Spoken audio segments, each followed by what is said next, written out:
All right. This is the Israelite School of Universal and Practical Knowledge. We started out at 1 West 125th Street, Harlem, New York, under Commanding General YAHANNA. We started back in 1969, now under Commanding General YAHANNA, and we teach the truth about the Bible. We got classes Monday through Friday, 7 to 9. I am Priest and Officer Kazak Damar, I.S.U.P.K, Jacksonville, Florida. And this is the Truth 101 class. We do it every Monday where we break down the milk scriptures of what's in this Bible. All right.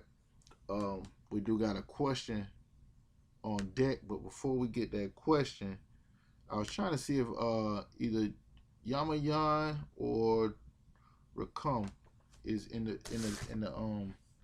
class.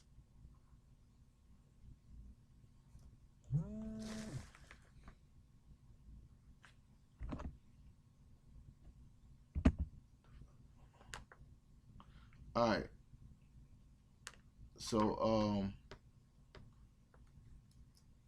Hapak, do me go ahead and give me Hebrews chapter 5 verse 12, and then we'll go ahead and get the class rolling. All right.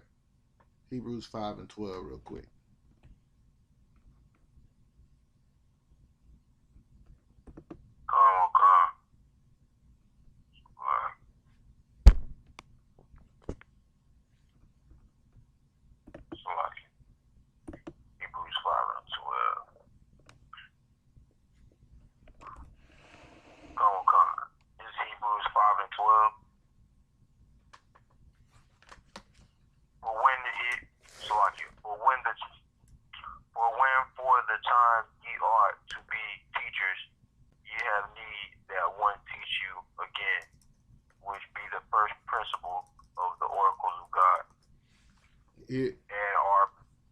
Keep going.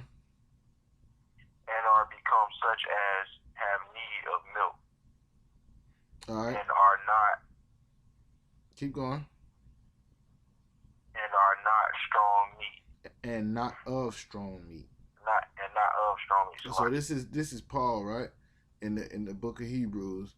You know, they don't have no written exact on who wrote the book of Hebrews. So because it's a letter to the churches, we automatically say it was Paul. Hell, it could have been somebody else, but they was doing the same thing, right?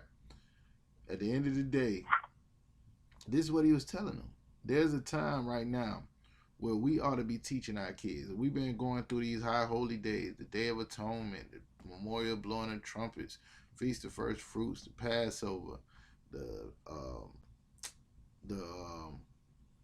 it's one more. I'm missing like, yeah, I said the Day of Atonement. So as we going through these, right, and we teaching our children, and we teaching our wives, and we doing these things to try to get our nation back together and try to get ready for the return of our King, right? Half of the people that's in the earth that are the children of God don't know what the hell we doing, and they looking at us like we crazy. So now, how do we teach the things that the Lord said should be a sign and should be a thing that we should teach our children and should be on us forever, something that we should do forever that we ain't done in thousands of years, right? How do you teach your son that, you know, not to celebrate Christmas when everybody else doing it, not to celebrate Halloween, everybody else doing it? How do you teach your daughter not to be a hoe when everybody else is doing it? It's a time where we ought to be teachers, but here's the problem. We have need that somebody teach us again. The people that have been put or placed themselves over the Lord's people are those people that the brother is about to ask the question about. Scriptures say, woe unto the pastors. He's talking about anybody that called themselves leading a flock that was not ordained to do it by the Most High. Now, there's a difference. You can be ordained by the church or the institution that you're in, but not Christ himself, right? Paul wasn't cut from that cloth. He was a Pharisee or whatever the case may be, but Paul was not the dude that was supposed to be going out and teaching until Christ hit him side the head and woke him up to the truth, and then the brother became somebody that Christ could use. All right, so What you want to do is learn all this stuff again. Be very diligent about understanding that what you thought you knew before you came in the truth ain't really what's in the Bible. Once you get that part of it, a lot of the rest of the stuff is going to be very easy. You know what I'm saying? So, wanted to go there. Let's go ahead and start where the brother said he wanted to start at. Isaiah 23.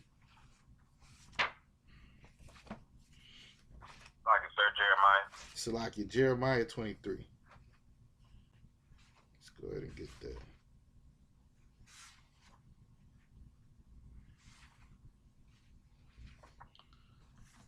Of course, this joint acting all kind of crazy. Most sound curse for a real Bible.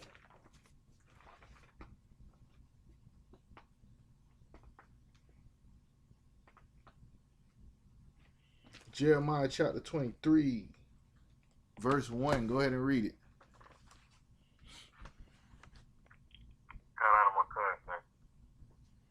Woe unto the pasture that destroy and scatter the sheep of my pasture. Stop right there. Stop right there. Now, this book right here says, woe. Anybody that's not the brother that asked the question can tell me what that word woe means when you see it in the Bible.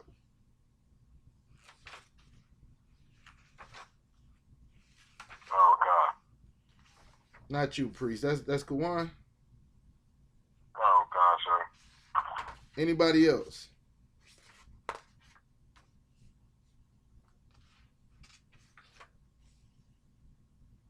Nobody know? Go ahead and tell. Go ahead, Moses. What was the question again? The question is, right here in Jeremiah 23, it says, woe to the pastors that scatter my sheep, right? Or scatter the sheep of my pasture. That word woe, when you see it in the Bible, what does it mean? Destruction. Destruction? Anybody else? Go ahead.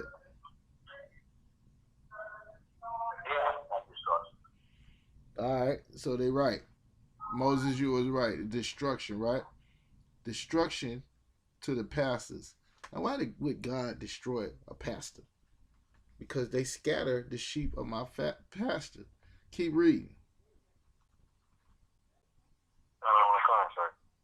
Therefore, thus saith the Most High power of Israel against the pastors that feed my people.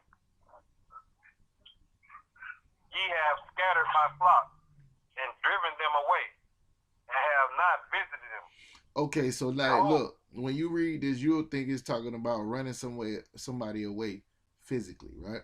If you don't know no better, you gotta be careful when you're reading this. This is like we are all sheep being led to the slaughter, right? This is what it's talking about.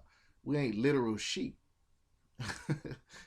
It's a metaphor for the type of people we are. We need a shepherd. We need somebody to show us where to go, or what to eat, those things like that. And the Lord has placed the men of the Lord and have done that ever since we were out in the wilderness, right?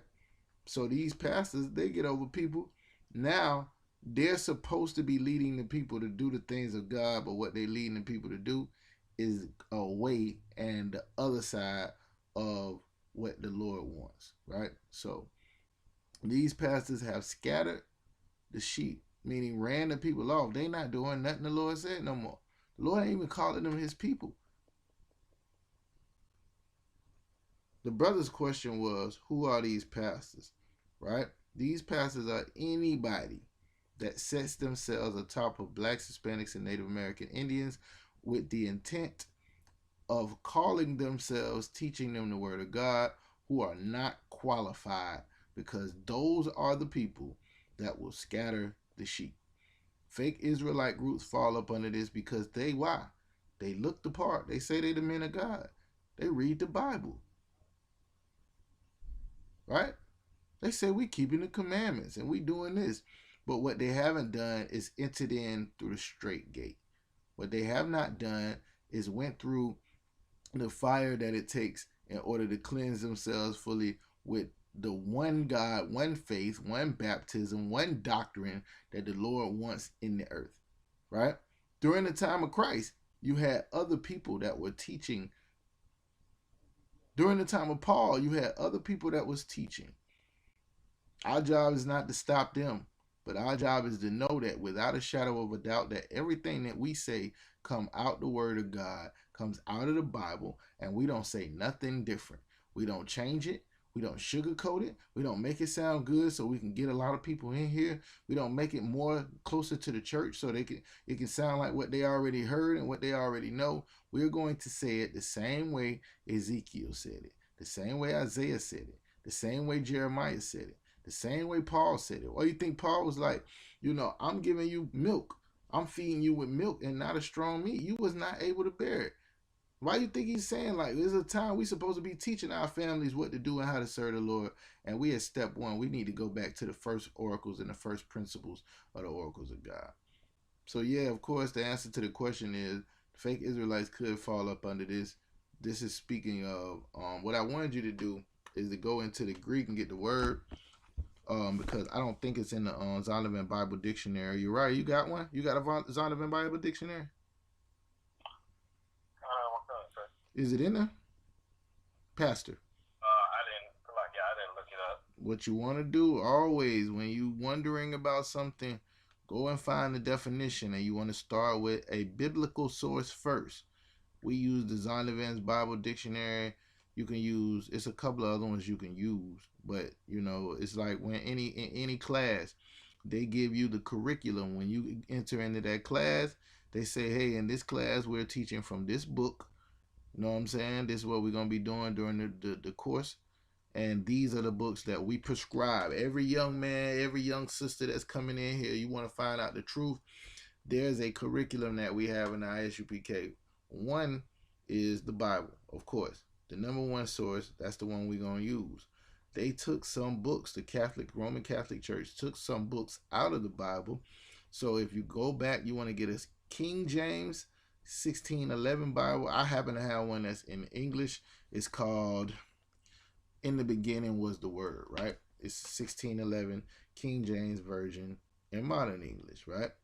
King James Version, just like you read the King James Version in there. But it also has the books that were taken out, which are separately called the Apocrypha, but they're just part of the Bible.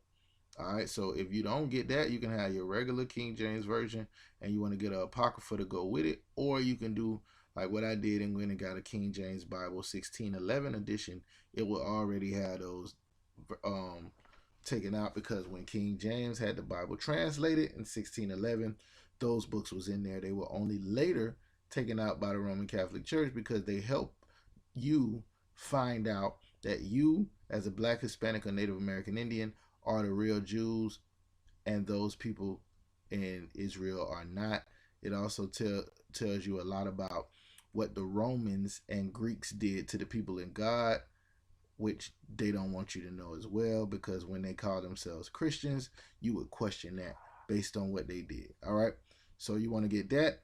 You want to get a Bible dictionary. You can use the Strong's. You can use it's a bunch of Bible dictionaries in here. The most often we're going to use the Zondervan. The Zondervan is not an Israelite or anything like that. Just a biblical scholar who studied the Bible and the text and all of this other stuff. So the things that are in there, you want to go along with as long as it matches up with the Bible. We have other books that we would use, just for historical value, though. It's no need to put those in the curriculum. We just would have them. But them the main things you want to need. You want to need a Bible dictionary. You're going to need a Bible. And that Bible will have to contain those books in it that are found in the Apocrypha, or you could just get it with it already in there. All right. So I said all that to give you a little bit of time to look it up. Did you do that?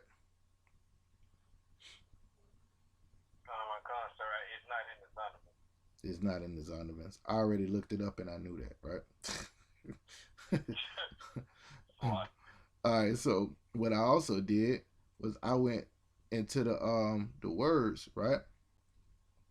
Jeremiah 23, Ra'ah is the word, is Hebrew, is H7462, right? Hold on one second. Hold on one second. Might not be the right word. Let me see.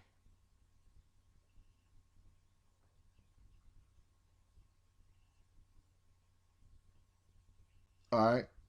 So it got a couple of different ones. It says to pasture, tend, graze, feed, tend to, pasture, to shepherd, a ruler, a teacher of the people as a flock, shepherd, herdsman, to graze, cows, um, shepherdess, associate being a friend, associate with having or a companion or a special friend, right? Here's the thing with this word and what it would mean in the biblical times, right? These are the things that the pastors, I'm using the air quotation, the pastors now are supposed to do for the flock that they over, for the children of Israel, right? Just like if they were sheep, they're supposed to lead them to food. They're supposed to feed them. They're supposed to graze, show them where to graze. They're supposed to protect them if some wolf or something comes and tries to take one of the sheep. So this is their job. That pastor don't mean just the pastors in the church, but when we use it, who else uses that term on the planet? Nobody. Only the Christian church. So you can get to thinking that it's only them when it's fake Israelite groups as well, when it's, Muslims that's claiming they're using the Bible and they're using, everybody who has a flock of the Lord's people in their hands that's supposed to be feeding them, protecting them, and giving them the truth. That's who it's talking about. All right.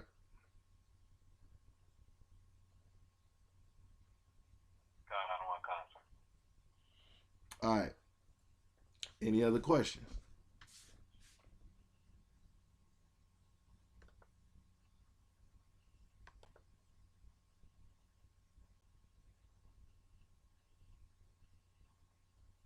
No other questions.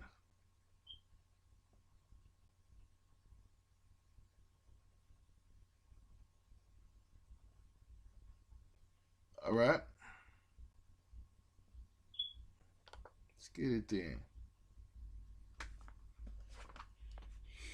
Mm.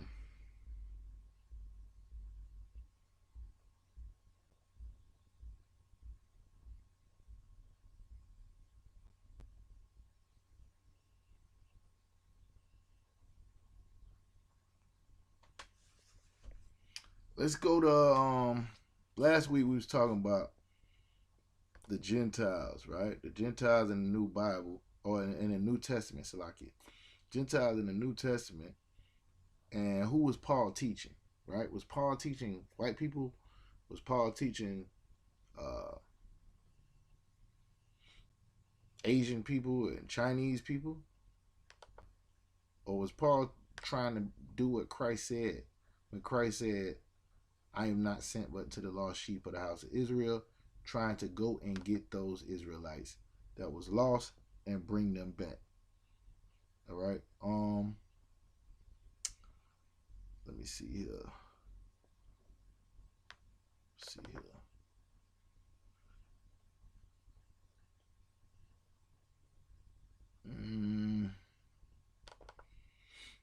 Anybody know?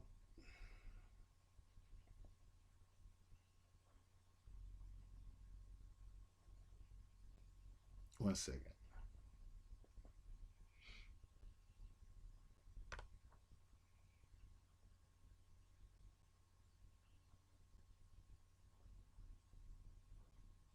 Okay.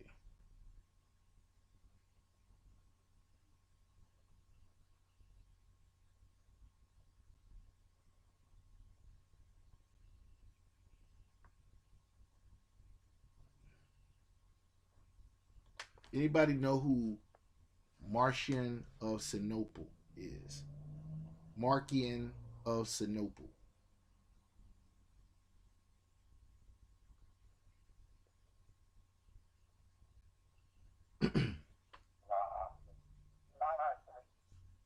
Alright. I ain't gonna dive too far into them, right? But what I will tell you is this.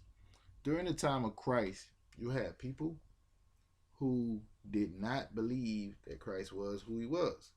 You had people who was also teaching the Bible during that time, right? So then once Christ died and was rose from the dead, then you had people that kept this thing going. We was talking about in the Acts last week, you know what I'm saying? Peter and all of them, when we brought out how there was another brother, I think the young man DeAndre had asked a question about the brother who they put in Judas's place as one of the 12 disciples once Judas killed himself or whatever the case may be, right? Okay, so Marcion of Sinople came during Paul's, or a little bit after Paul's time, and there was different doctrines within the earth about who Christ was, and people were still battling this thing. Like, they still didn't know if Christ was the Messiah or whatever the case may be. And Salakia, I might not be able to pull it up right now. Peter's acting crazy. All right. Anyways, he was one of the people. If you look him up, I don't know if somebody done looked him up. You want to look him up. One of the people where they get the whole the law is done away with business from, right? He was one of the first people to teach that. I just brought him up basically because what we're going to go into is almost like the second part of what we was doing last week. If I can get this computer to act right.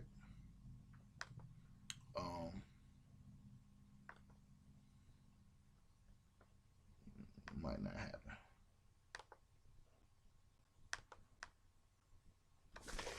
Yeah, it might not happen.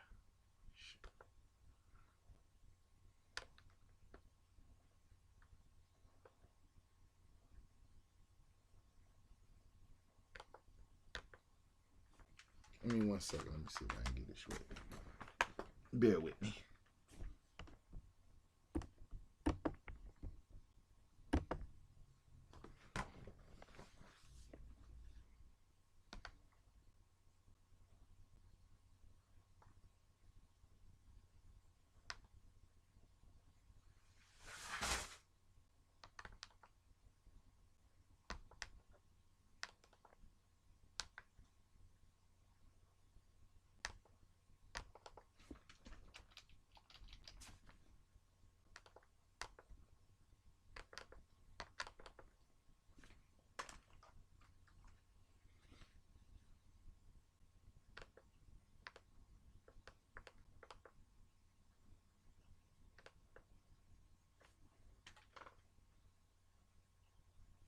See if I got it in here.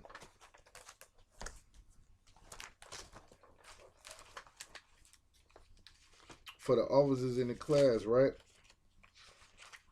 What you always want to do is have all your stuff that you got on your phone and backed up and all this other stuff, right? You want to have these things printed out. When these computers go down and they ain't working right, you can just go ahead and keep it moving and go right to it. I think I got the one from that I was on last week. I got that one printed out, but what I was gonna bring out to go along with it, I don't think I got that one printed out. So let me see here. Anybody? All right. Anybody got the book? Or got the notes that we had from last week? Can give me the last scripture that we had from last week on Paul or on the Gentiles?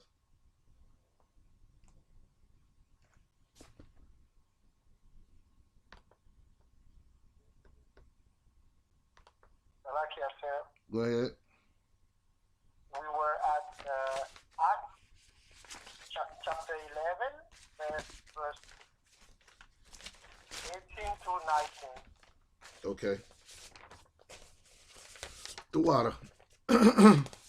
Water warrior. Well, All right, somebody give me John chapter 7.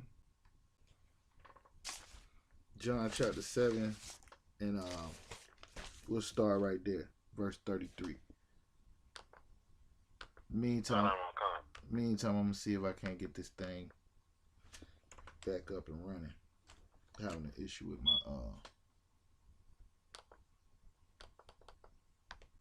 with this computer. Go ahead, up. this is the book of John, chapter 7, verse 33. Then said Yahweh unto them, Yet a little while I am with you, and when I go unto him that sent me, ye shall seek me, and shall not find me. And where I am, thither ye cannot come. Then said the Jews among themselves, Whither will he go, that we shall not find him? Will he go unto the dispersed among the Gentiles? Will he go where? Unto the dispersed among the Gentiles, and teach the Gentiles? What manner of saying is this that he said, Ye shall seek me, and shall not find me, and where I am, thither ye cannot come. All right, so like, look, this is Christ, right? And he's talking to, who is he teaching? First of all, let's start there. Who is Christ teaching? Right. Go ahead, up. Teaching the 12. Right, it's right there. He's teaching Israelites. It's calling them Jews. So he wasn't teaching the 12. Not at this point. Who was he teaching? Go ahead. The dispersed. La. I know. One second, Kawan. Go ahead. Anybody else? Whoever said it. Whoever said it first. He was teaching a multitude What multitude? of Israelites. Who were they? Go ahead, Moses. You can try it. He was teaching the Israelites, those Israelites who were in the world. They didn't know God. They just lost. Okay. Who? Somebody else said. Oh, God. Who is that? Go ahead, Officer Mashamar. He was teaching the Jews. Right. The Jews. What do you mean by the Jews? Well, in this context, it's everybody that wasn't in the truth at the time. La. Well, I guess they was in the truth because they was with him. Anybody? Last week, did we go to First Kings, or did we skip that part? Or Second Kings? Is that in your notes? We went to First Maccabees, right? No, I'm sir. Yeah. Second Maccabees, all of that, right? That's the hint. Lucky, sir. Go ahead, you're right. He was teaching the Jews that was in Jerusalem. There you go. Remember, what the whole point of what last week was to get you to look at the context, right? The reason you know he wasn't teaching everybody or all the 12 tribes is right in the text that we read. You ain't got to go nowhere to find that. We could just read it again. Whoever was reading it, go ahead and read it again. Sir.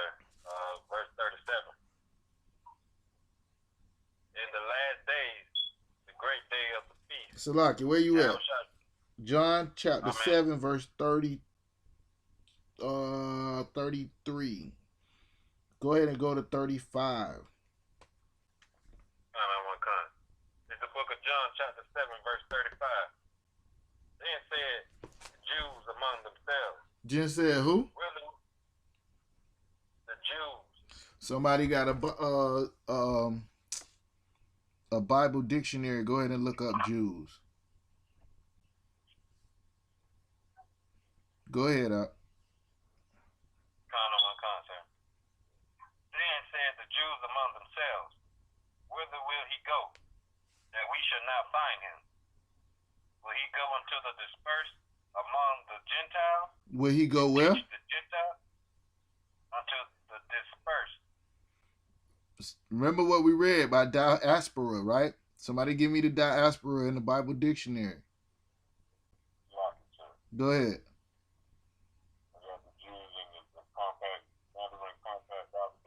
Go ahead and read it. Definition of Jew. Originally, it denoted one belonging to the tribe of Judah, or to the two tribes of the southern kingdom. You see that right there? Later, it means Hold on. Yeah, read that again. Son of a concept. Jew, Son of a compact Bible dictionary. Originally, it denoted one belonging to the tribe of Judah, or to the two tribes of the southern kingdom. Y'all see that? In the book of 2 Kings, chapter 16, verse 6. That should be in our notes, right? 2 Kings. That's where we went. Did we go there last week? Nobody was taking notes but Moses. We did go there, right? All right, most high Christ. Keep going, Kawan. Later, its meaning was extended, and it was applied to anyone of the Hebrew race who returned from the captivity. Right. There it is. Right. There it is right there. So now, you have an opportunity to become the sons of God again when you were not, because in 2 Kings, the Lord, remember we went to Hosea last week, the Lord cast away his people, right? That word Jew, that word Jew is translated 193 times to Jew, one to Judea, one to Jewess, but it means Jewish, belonging to the Jewish nation, or Jewish as respects to birth, origin, or religion. Now, during the time of Christ, who was following that they was born an Israelite or that they kept the laws? A lot of them would have been the Pharisees. A lot of them would have been the people that was living there at the time during Christ's time, who knew who they were. But you got to remember, when he went out to the lost sheep of the house of Israel, at first, he went to go gather those who were from there who knew they were Israelites. It wasn't until Paul came on the scene where they started to teach those people who were considered to be Gentiles by the Jews who lived in Palestine. Somebody got diaspora.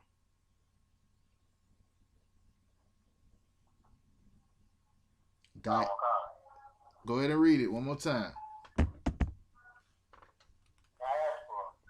in the Barnabas Bible Dictionary. The name applied to the Jews living outside of Palestine and maintaining their religious faith among the Gentiles. So this is who the Gentiles is in this particular scripture. Read it again where it said in verse 35.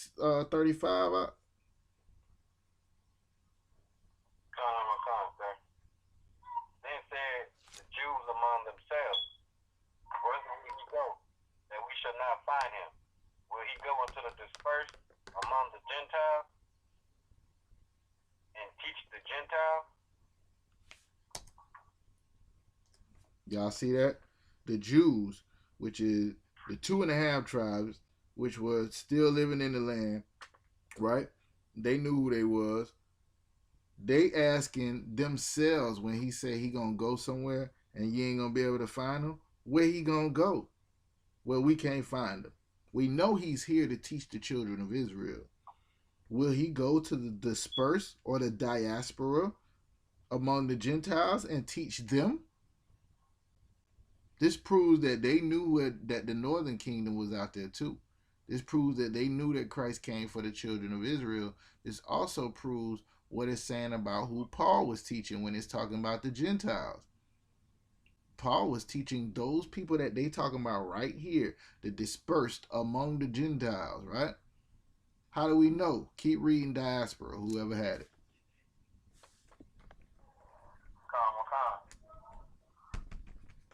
God had warned the Jews through Moses that dispersion among other nations would be their lot if they departed from the Mosaic law.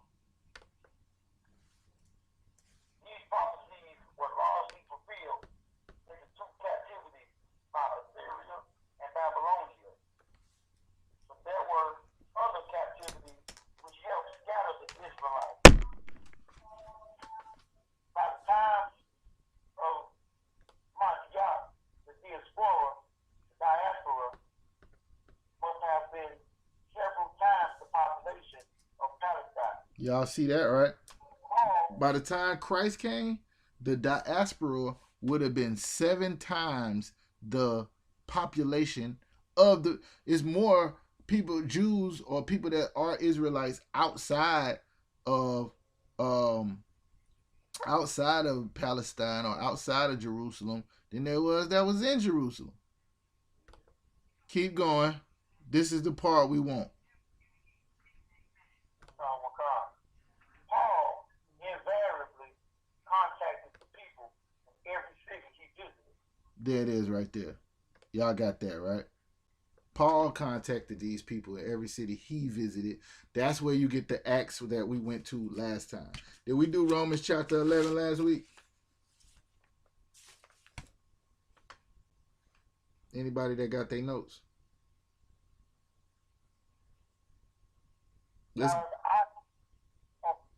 It's not in there, right?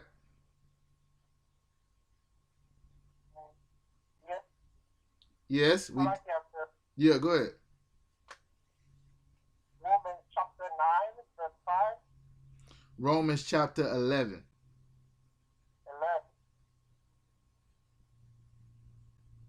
Let's go there. Romans chapter 11 and verse 1.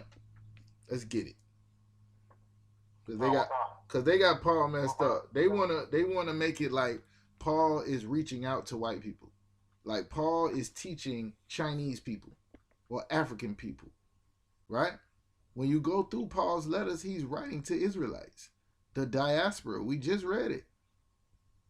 Right? He's going to the people that Christ went to go get those people that was still in the land, that was up under all these that knew who they was. Paul went to go get those people who was calling themselves Romans and Ephesians and that was doing all type of manner of evil that was, remember the one that we read the other day, that we pulled out, where it says, you were once Gentiles.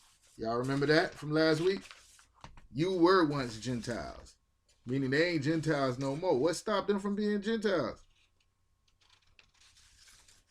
You were once Gentiles, right?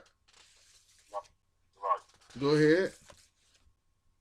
What stopped them was learning that they were teachers of Mashiach from Paul, that they were welcomed back into the fold of 12 and being rejoined to the Most High. Why would they? Exactly. Why were they Gentiles in the first place? It's right there in 1 Corinthians 12 and 2. Carried away with the dumb idols, even as you were led, because they were following the other nations, right? So this is what he breaking down to the Romans, right? So now, if he was really talking to Romans, what in the world would this have to do with anything? Somebody who got it, go ahead and read. Oh, God. Book of Romans, chapter 11, verse 1. I say then, have the Most High cast away his people? The Most High forbid. God forbid. And in the world, you wouldn't understand this, right? God forbid. What do we translate that as so people who don't necessarily ain't been in the truth that understands what Paul is really saying here? How we translate that? Hell no. Listen, it say Romans 6, shall we sin because we under grace and not under the law? God forbid. Hell no. That's not what that means. God forbid. Read it again. Book of Romans, chapter 11, verse 1. I say then, that the Most High cast away his people? God forbid. God did not cast away his people. Now, hold on for a second. You just said, we just read in 2 Kings, God cast away his people, right? We also read in Hosea where God cast away his people. Somebody explain what he's talking about when he say God have not cast away his people. Is the Bible contradictory or what's going on?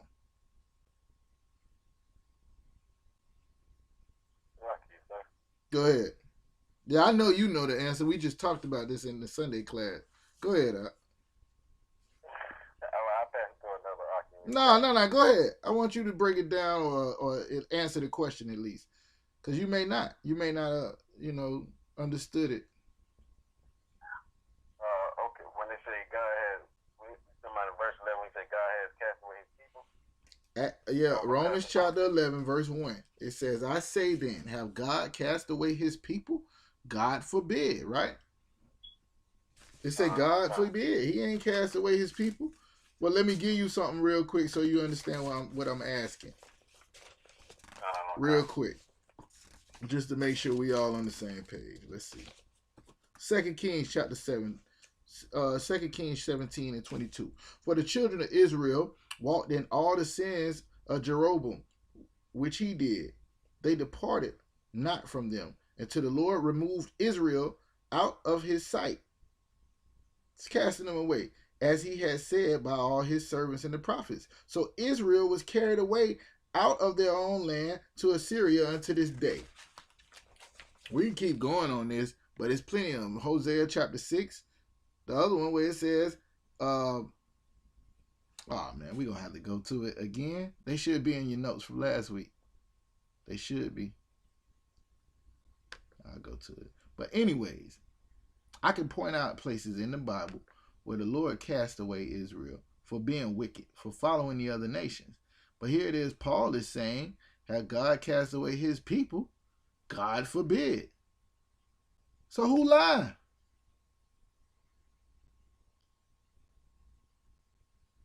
Hosea chapter 8, verse 8. Israel is swallowed up now that they shall be among the Gentiles as a vessel where therein is no pleasure. Hosea chapter 1. Yet the number of children... I just gave you the answer. Bro. Anybody want to answer that?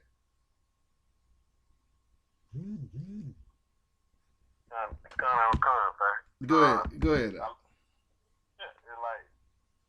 I guess it's saying like at that time, from them following wicked people, following and serving other gods, he divorced them, but he came back and got them again through Christ. Christ was there it is. There it is. The reason why I thought you would know, Leviticus chapter 7, verse 27. Whatsoever soul it be that eateth any manner of blood, even that soul shall be cut off from his people. Leviticus 17 and 10. And whatsoever man there be in the house of Israel, or the strangers that sojourn among you, that eateth any manner of blood, I will set my face against that soul that eateth blood, and will cut him off from among your people. Right? 7 days, Exodus chapter 12, verse 15. 7 days shall you eat unleavened bread. Even the first day you shall put away leaven out of your houses. For whosoever eateth leavened bread from the first day unto the seventh, that soul shall be cut off from Israel. So we went over all these last week. We talking about Israelites getting cut off and becoming Gentiles. But in Romans, he's saying, have God cast away his people? God forbid. Keep reading.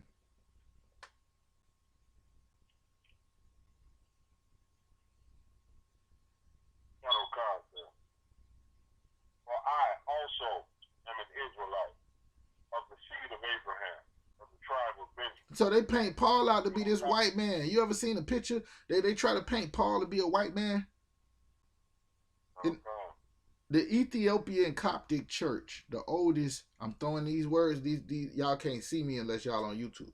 The air quotations, the oldest Christian church on the planet has black paws and black mark painted up in their church. And they wasn't Africans. Some of those pictures we have up in the school, I invite y'all brothers to go down and take a look at them. Everybody knew these brothers was black. Now, if Paul is saying he was an Israelite from the seed of Abraham and the tribe of Benjamin, why is he giving his registry if he's talking to Romans? What does this even matter? What's the point? Keep reading now. Verse 2. The Most High has not cast away his people. That's the point. Which he foreknew. That's the point. Read it again. Verse 2. The Most High has not cast away his people. Which he foreknew. Mm-hmm.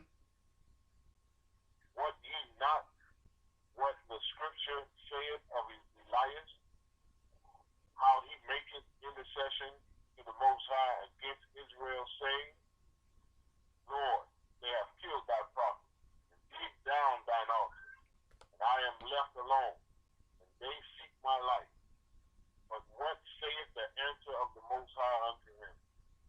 I have reserved to myself 7,000 men who have not bowed the knee to the image of Baal. There it is right there, right? No matter how many times we went away, the Lord always had people within the earth who would not go against his law, statutes, and commandments, who would not serve other gods, who would not try to be like the other. Now, where are those people today? Roger, sir. No, not you. Roger, sir. Go ahead. In the school of I.S.U.P.K. That's where they at. That's where they at. Everybody else is going to celebrate Christmas.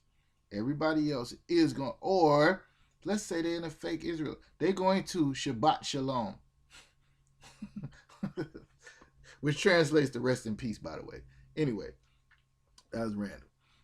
They're going to go to the Israelite summit and get up with other Israelites who do not believe that Christ is really a man, or that who do believe in half man, half amazing incarnation of Zeus or whatever that's been indoctrinated through the Christian church, that a man can be born without another man having sex with his mama. They believe that. But yet you in a cult, because you believe that we must come back to the law, statutes, and commandments in the Bible and stop sinning. That we must treat our brothers with brotherhood over everything. That we must gain control of our households and our wives and our children so that our oppressors can stop taking advantage of them and killing them in the streets. They believe they really literally drinking his blood and eating his flesh on Sundays, but you in a cult. Somebody give me Ephesians chapter 1. Let me get off this before I change the whole narrative of the class. Go ahead. If I may, real quick, that's why I asked about in Jeremiah 23, because like the other fake Israelite group, they got the teachings from One West and from I.S.U.P.K. and ran off and started teaching other stuff. So that's why I kind of like asked that question, because Didn't we it's a class that's up. I believe you the one that asked the question. I could be wrong. But it's a scripture that says, like, if brothers don't enter in the straight gate or something like that, Christ called him a thief or something like that. You remember that? What concert was me that had? All that don't come in this way, they trying to rob the Most High of some type of clout that they want. Some type of pride that they have that won't allow them to come in and to change their life the way that the Lord requires it. And the reason he requiring it, it ain't that he wants you, like, it's like, okay, here's the point. We could be anywhere else, right? The truth would still be going on. When we was in the church, the truth was here. When we was in the streets, when we was in the trap, when we was in the strip club, when we was doing what we was doing, the truth was here, right? To brag on the truth, right, is not bragging on ourselves, because we could easily, all they got to do is, you hear a precept I say tonight and you don't agree with it, you out the truth. I come at you a certain way about something that I feel is going to make your life better as an officer that's over you, and you have a problem with it, and you don't go through the proper channels of what Christ said and take me to counsel and do this and that or the other, and you just feel some type of way about it. All of a sudden now your work ethic is changing. You're coming to class, you're checking in, you out of here. All because of something simple. This right here, what I'm bringing out to y'all, was one of the hardest. It was two things that I did not believe. I believed everything else that I.S.U.P.K taught. The last two things was, ain't nothing wrong with weed. I couldn't grasp that. Probably because I was a Rastafarian at one time, but I couldn't grasp that for a little while. And that these people in the New Testament was not white people. They was not Chinese people. It wasn't everybody up under the... How you going to tell me that when I've always been told that we, I'm talking about black people in the church, were sinners saved by grace, right? Gentiles saved by grace. And those Jewish people over there are the Jews. Even though I knew they wasn't, it was still hard for me to shake the fact that you are the Lord's chosen people, nigga. You are. And Ray them and all them cats with their pants hanging down and all. That's the Lord's chosen people. That's a hard thing to swallow when you come from where I come from. I'm from Duval. Them niggas cannot be the Lord's people. Not you talking about the nigga that robbed my brother? You talking about him? No.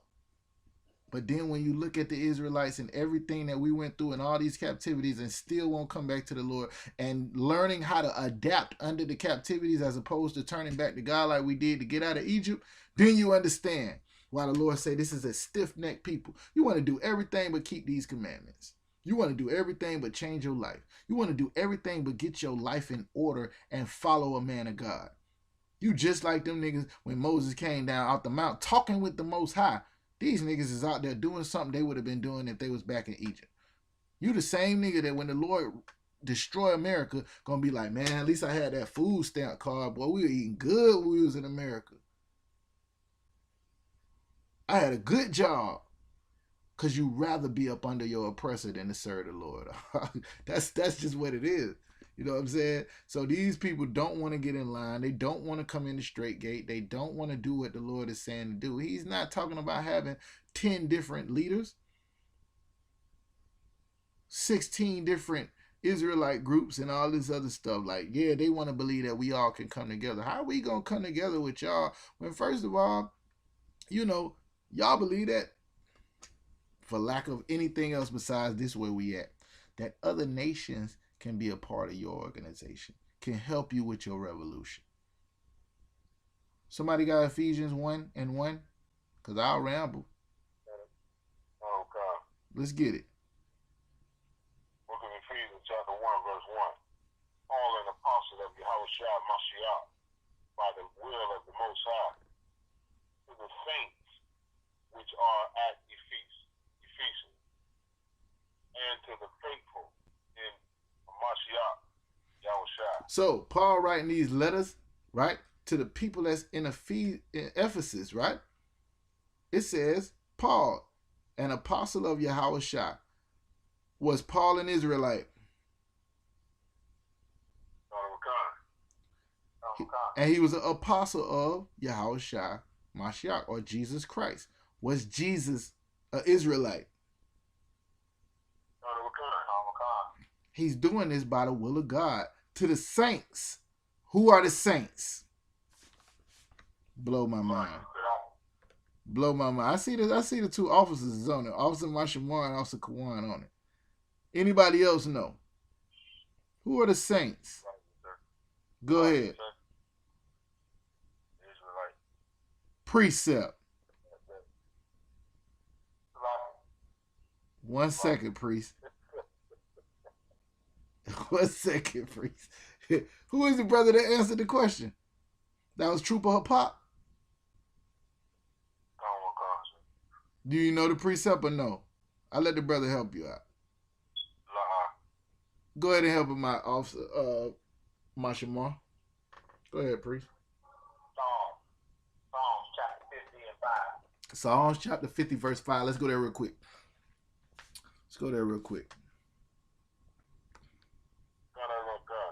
Go ahead. Psalms chapter 50, verse 5. Gather my saints together unto me, those that have made a covenant with me by sacrifice. So who did the Lord make a covenant with? Anybody?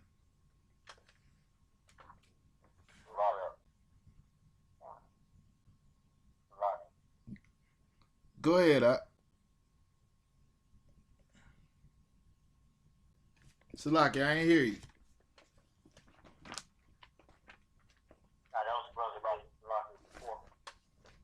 With who?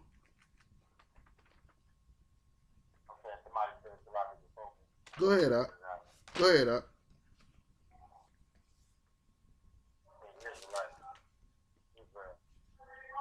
Precept. Precept. This is the milk class, right?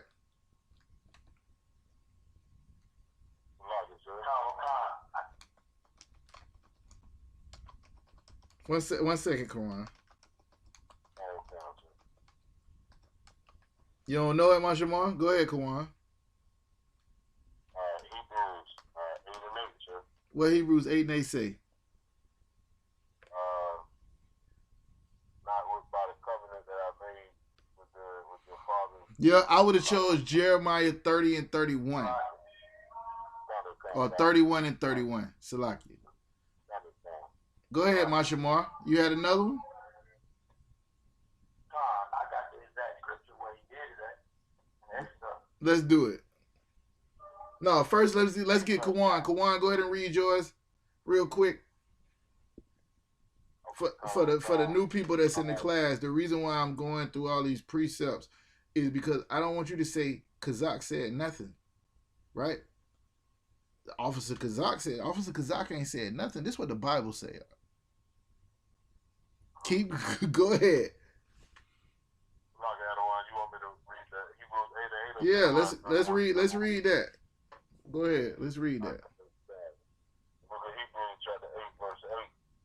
For finding fault with them, he said, Behold, the days come, saith the Lord, when I will make a new covenant with the house of Israel, with the house of Judah, not according to the covenant that I made with their fathers in the day when I took them by the hand to lead them out of the land of Egypt, because they continued not in my covenant, and I regard them not, saith the Lord. There it is. Where did he get that from? When he's writing to the Hebrews and he's talking, he's quoting scripture. Go ahead,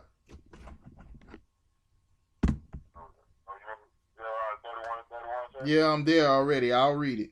Behold, Jeremiah 31 and 31. Behold, the days come, saith the Most High, that I will make a new covenant.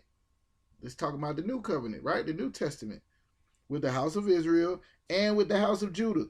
Why is he saying with the house of Israel and the house of Judah? You have to be in this class.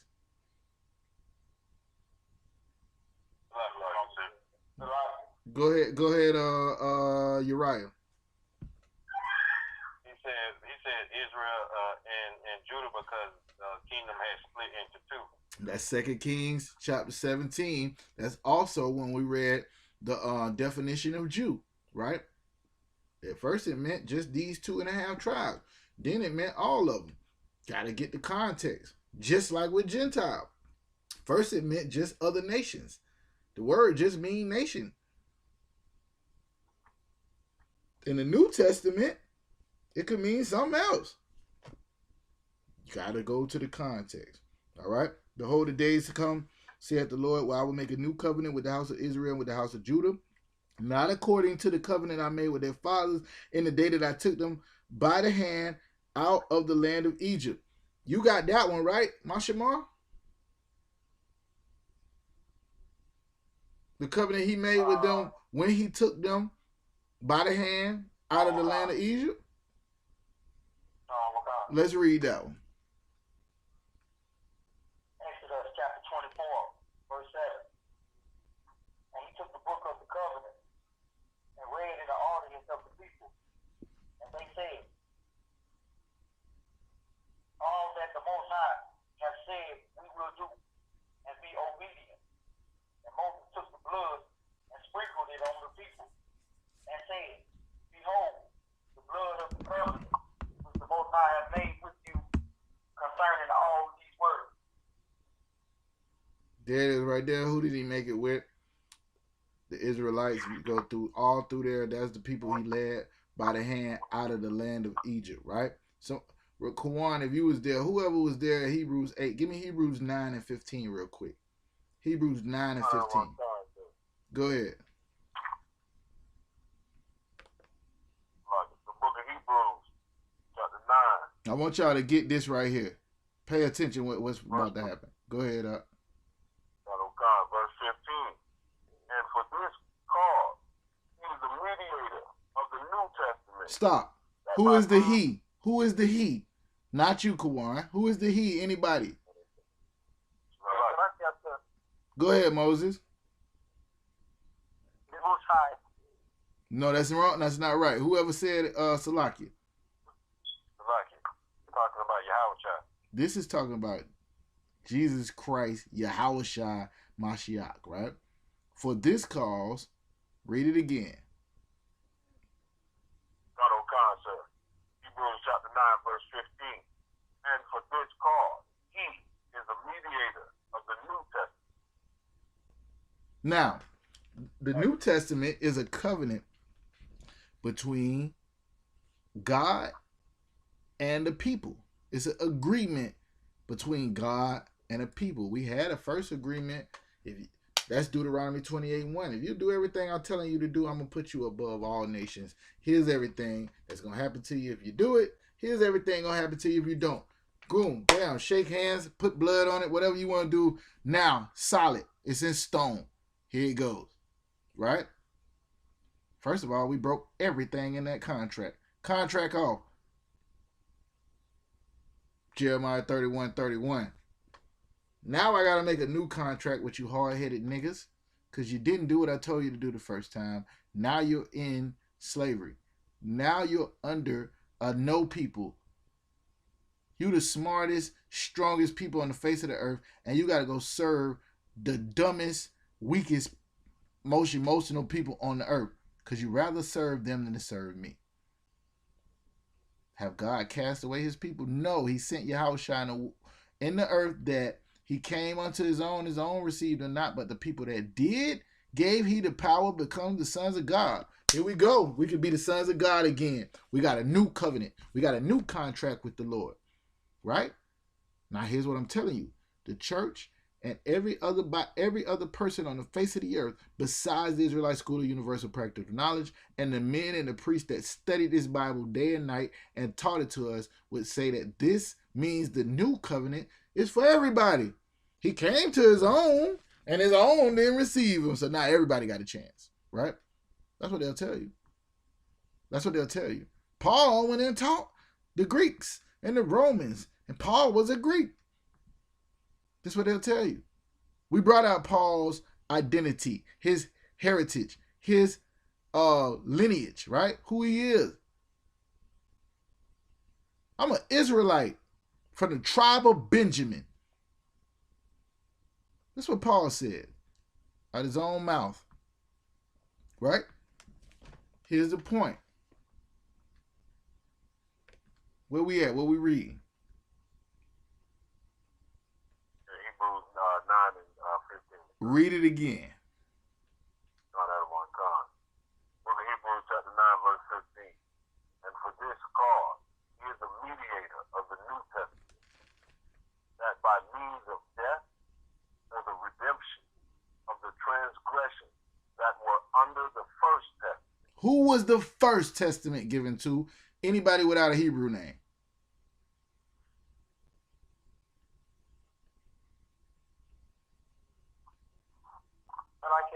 Go ahead, Moses.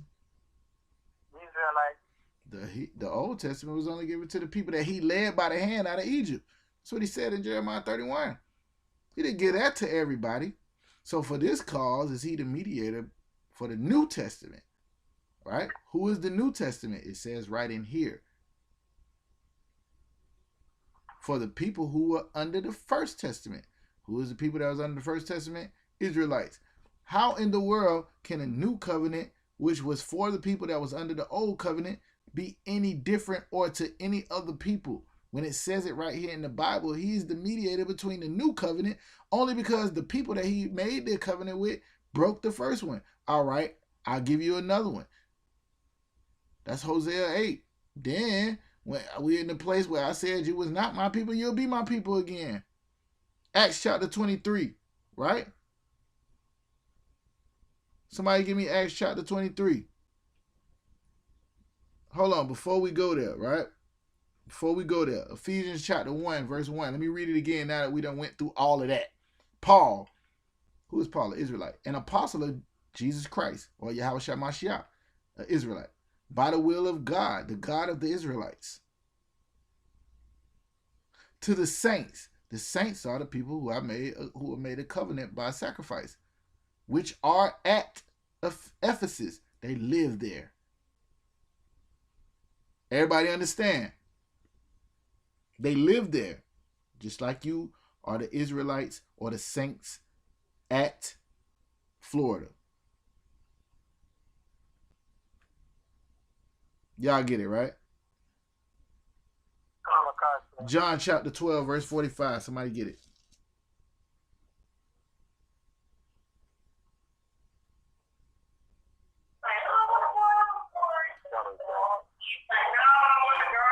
You know what? Let's go ahead and skip that one.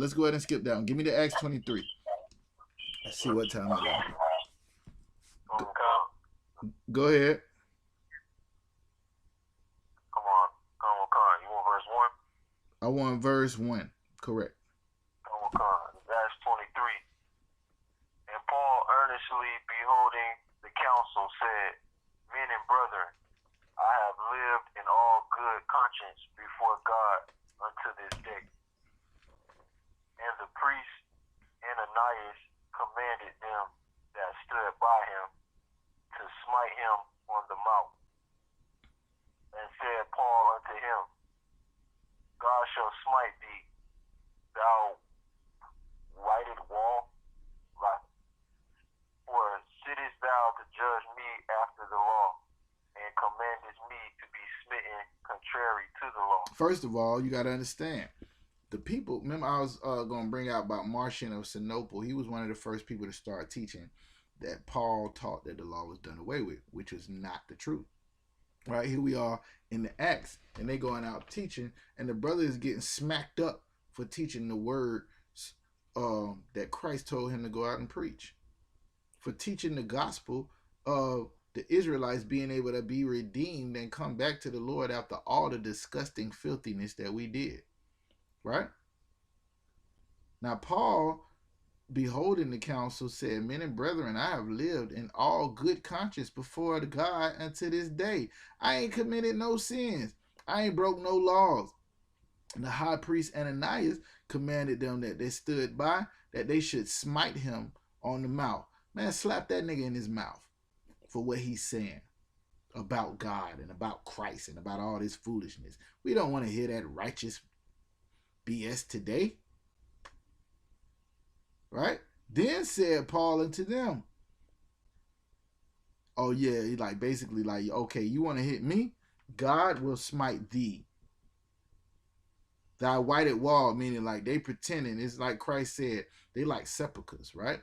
You go to the graveyard, it looks so pretty. They got flowers out there, they got tombstones, but in it is the body, the bones of dead men. Dead men's bones inside of it. Because really in the inside of these men are terrible and dark and crazy and ridiculous and disgusting and filthy and wicked. But on the outside, they sitting up there like they somebody. Hit that nigga in his mouth. Right? For thou sittest to judge me after the law. You supposed to be judging me according to the law. That's what you're supposed to be doing. And commandest them me to be smitten contrary to the law. There's no reason why you should be doing what you're doing. Keep going. And they that stood by said, revealest thou God's high priest? So they saying, so are you going to go against the high priest of the Lord? You going to talk about T.D. Jakes? What's wrong with you? That's a man of God. How you going to say that about the pastor? Keep going. Then said Paul, I wish not, brethren, that he was the high priest, for it is written, thou shalt not speak evil of the ruler of thy people. So he's saying, I wish I wasn't saying this about somebody that was ruling. I wish he wasn't even in a position of rulership, because it's written you shouldn't even talk about the people that's over you. Remember, Paul was saying all the people that's over you, you give them their due respect. Because even if they're not the nicest people in the world, he said those that are just and those that are, what's the word that he used? I can't even think about it. But the people that are ruling over you, even when they're not just, when they're not good people, the Lord put them over you. Is basically what Paul was saying. Keep going now. Go ahead. Yeah, he didn't say the unjust. He used another word that in the verse that I'm talking about. He said the froward. Froward is the word he used. Somebody want to grab that. Go ahead up. Keep reading.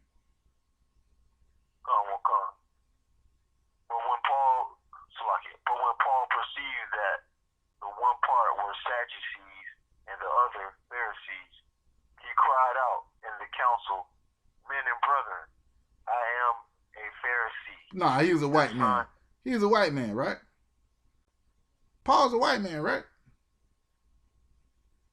Keep going. Cried out, I am a Pharisee. I am a Pharisee. What were the Pharisees? Keep reading out. They'll get it when they get home. Go ahead.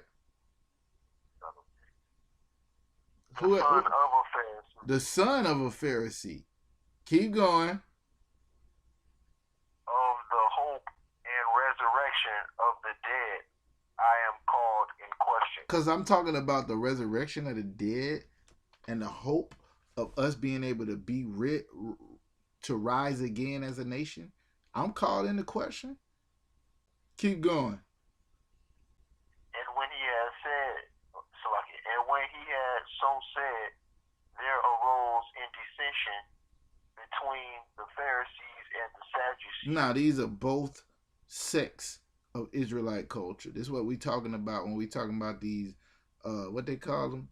These, where all these Israelite groups get together. What they call them? I know Kawan and Uriah know. I know y'all know. What they call them things?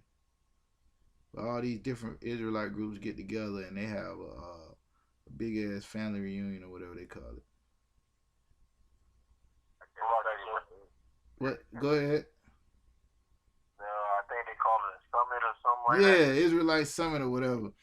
But you got a nigga speaking up there, speaking that don't even believe in the New Testament, talking to a bunch of people that do.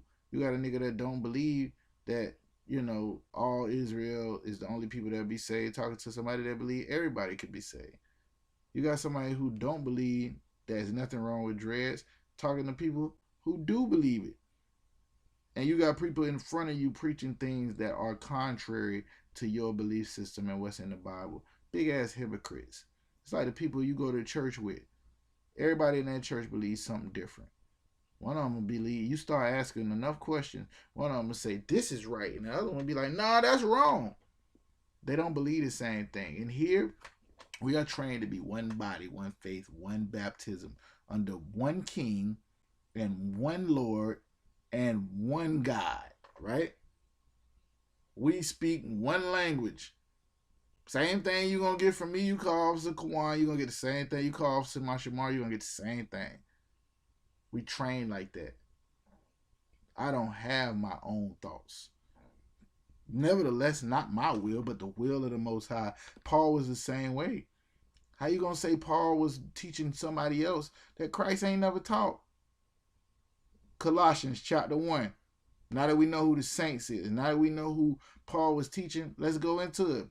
Colossians chapter 1. Somebody get it for me.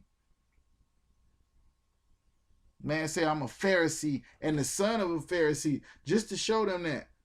Like, what are you talking about? I've been following and keeping the law my whole life. I just found out who Christ really was and started to go back and get the lost sheep of the house of Israel like he commanded the 12 to do when he was talking about those that were in the land. He gave me the work to do outside the land.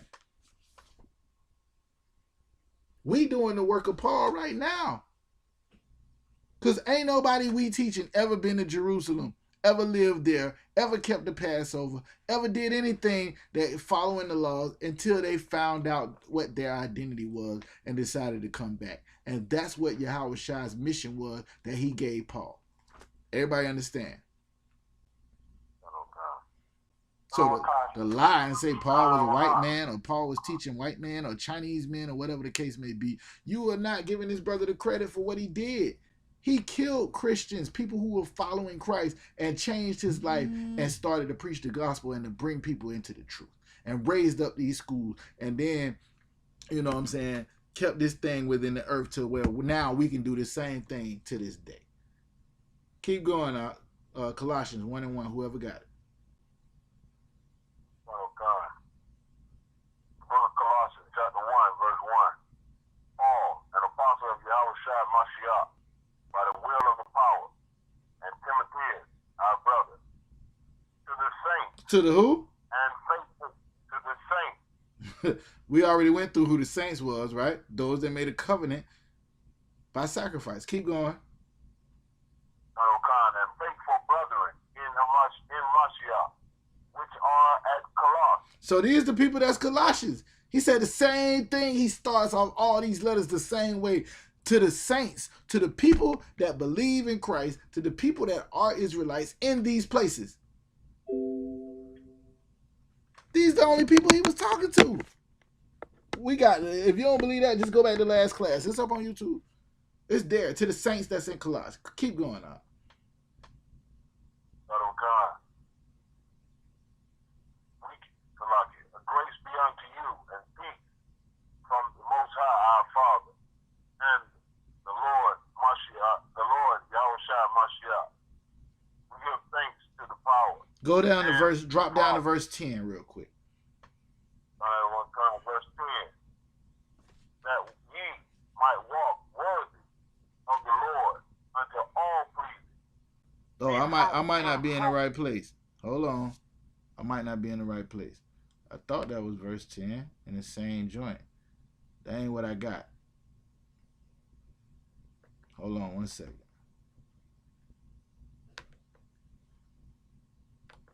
Might be 12, sir.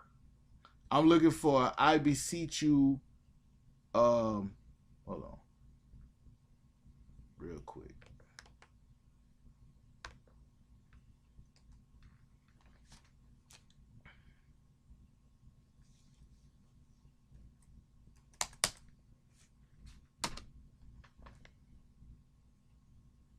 First Corinthians chapter 1, verse 10. That's where we at? First Corinthians, Who's that, Colossians? Oh, all right. Go, yeah, give me First Corinthians.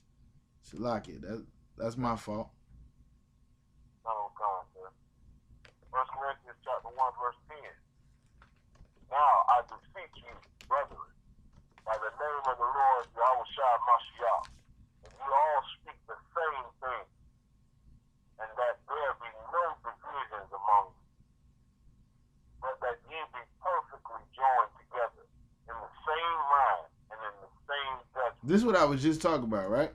I was just talking about this.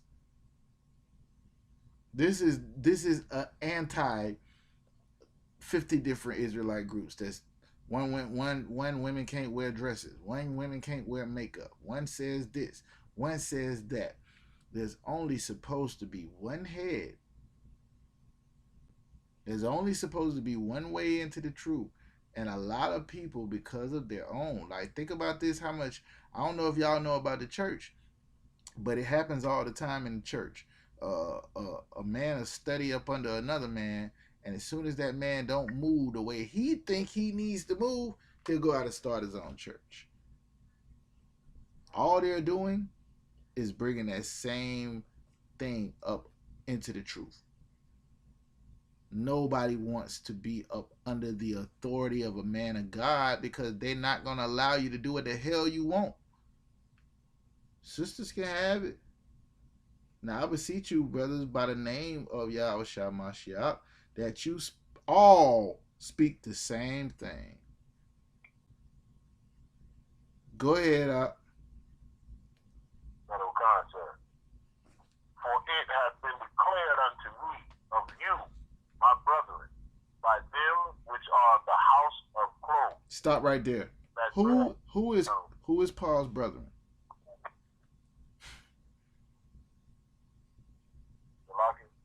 Go ahead. The Israelites that he's speaking to, those that are in Corinth, those that are in Ephesians. The precept is Romans 9:2. For I wish myself to be accursed for my brethren who are Israelites. Right? Keep going now.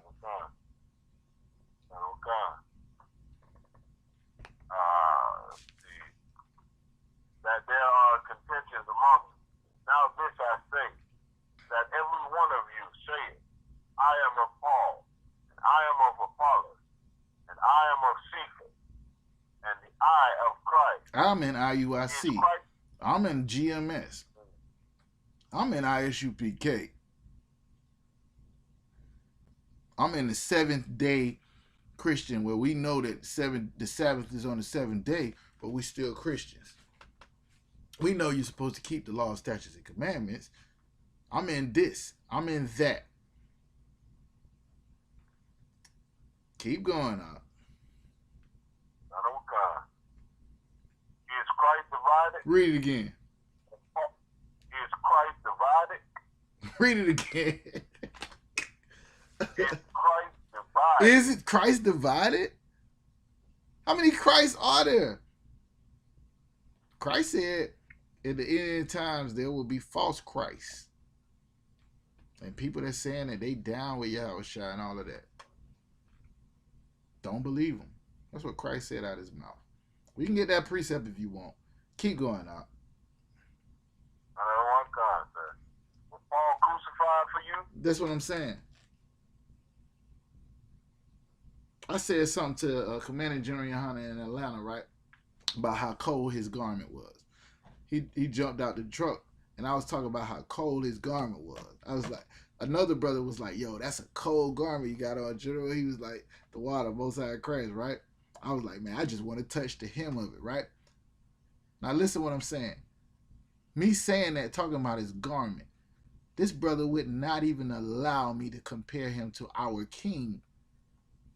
He was like, one day, he cut me so quick. Like, one day our king gonna be back and we can all, you know what I'm saying? Like, real quick, like, don't even put me there. He ain't trying to be there. Right. Commander General YAHANNA was not crucified for you. he just, nobody, I just talked to Cal Contazar today, right?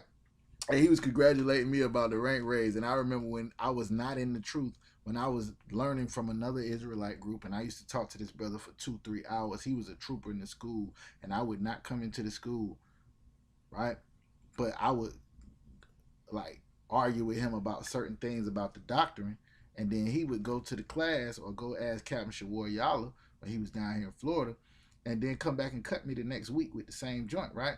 I remember he cut me to the point where I had no choice. Like, all right, I'm going to get in class because I want to be this sharp. I want to be this sharp on the scriptures like this brother is, because I was doing, look at the air quotations on YouTube, independent study, right? I do my own thing. You know what I'm saying? I ain't got to be in the I.S.U.P.K. I know what the Lord say. I got a Bible. I can read it. I know I'm an Israelite now. I'm good to go.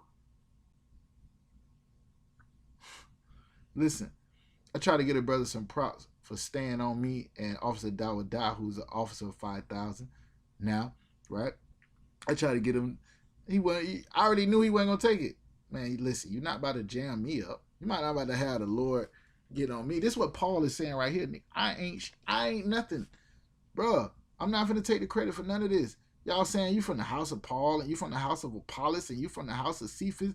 Everybody, all these contentions you got based on this, right? It's only one Christ.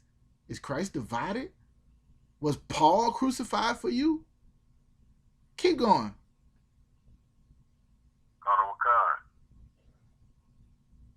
Or were ye baptized in the name of Paul?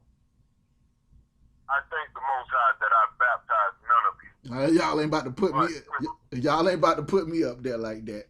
Y'all ain't about to try to go to my head and tell me how great and wonderful I am. Keep going. Oh God! But Crispus and Gaius. I'm glad I ain't baptized, but two of y'all. Keep going. Lest any should say that I had baptized in my own name. So here's the point. This is what I want y'all to understand, right? Christ didn't want to take no credit. Paul was following Christ. Christ was an Israelite. Paul was following Christ. Christ taught Israelites. Paul was following Christ. Everything. Even to the point now he's telling you ain't nothing I'm saying against what Yahushua already told you. I ain't baptized you in my name. You're not up under commanding General Yohanna's doctrine. We're teaching the same thing Paul taught. We're teaching the same thing Yahushua taught. Everybody understand? Think about this. As much honor as we give Commanding General Yohanna for holding on to the truth when the men that taught him left, he didn't even come up with this stuff that we teaching. Somebody taught it to him. Think about that. And then they changed it, and he held on to what they taught him because it was always right. Keep reading now. Another one comes, sir.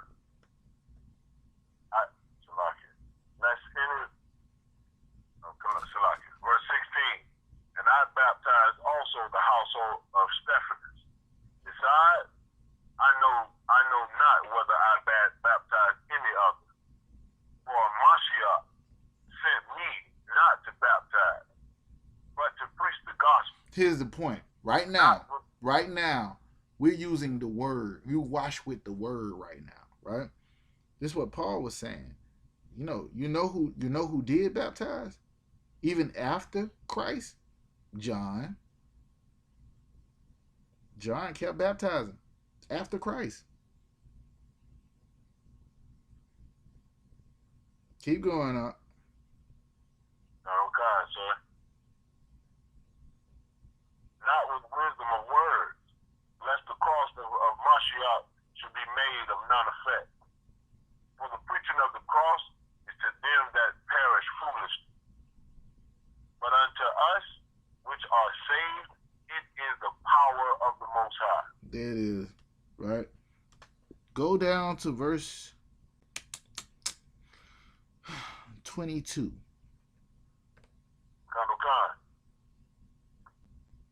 Verse 22. For the Jews require a sign, and the Greeks seek after wisdom. But we preach Mashiach crucified, unto the Jews a stumbling block, and unto the Greeks foolishness. But unto them which are called, both Jews and Greeks, Mashiach, the power of the power of God, and the wisdom of God. See, here's the thing. A lot of people go look at it like it's crazy because God chose the foolishness of preaching in order to get other people to listen and for you to come back and understand what the Lord is saying, right? This is why we have a school. We call it the Israelite school because of what we read earlier, right? There's a time where you should be teaching, but you have need. They want to teach you again. This is what Paul was doing, teaching them again, reteaching them. Now, to the people that was in Palestine or in Jerusalem or whatever the case may be, who thought that they was actually living according to the law, they looking for a sign, right? The people that thought they was Greeks, they following the Greek gods and the Greek mythology and all of this other stuff that they was coming up with. They supposed to be smart. They looking at the wisdom. He preaching to them, turn from your wicked ways and come back to the law, statutes, and commandments of the Most High, and you're under the covenant and you can be the sons of God again. Now to the Jews, this was a stumbling block. What do you mean? We the Lord's people over here. We in the land. We doing this. We been living and followed, kept the Passover. We circumcised. How you just gonna let them in there? The niggas ain't even keep the Passover. That was a stumbling block to them because they thought that they was doing it right. And to the Greeks, or the people that wanted to follow the Greeks and the Greeks, it was foolishness. Like all that they talking about, we know who God is. God is Zeus. We know who God is. God is Uranus. God is all these different people. Saturn. But unto them which are called, whether they was the people in Palestine, the people that knew that they was Israelites, or the people that thought they was Greeks, Christ was the power of God and the wisdom of God, cutting them to pieces. Right? Give me Romans. I don't know if I want to do that. We ain't got to go there. Give me Galatians chapter 3, verse 15. Now, what y'all might not have noticed is I've been going through the New Testament and proving who Paul was, who he was talking to, what his pedigree was, who his message went out to. That's what we've been doing. Last week we was talking about the Gentiles, you know what I'm saying, and how the one in the New Testament that it was preaching was Israelites. We done went to Ephesians. We done found the Israelites in Ephesians. We done went to John. We done found the Israelites in John. We done went to the Acts. And we found the Israelites there. Colossians. We found the Israelites there. Romans 9. I'm going to go ahead and read this one. Oh, no, we already did. Romans 11. I say the truth in Christ. I was going to go to Romans 9. Have God forsaken his people, or have God forbid? All right. Galatians chapter 3, verse 15. Somebody go.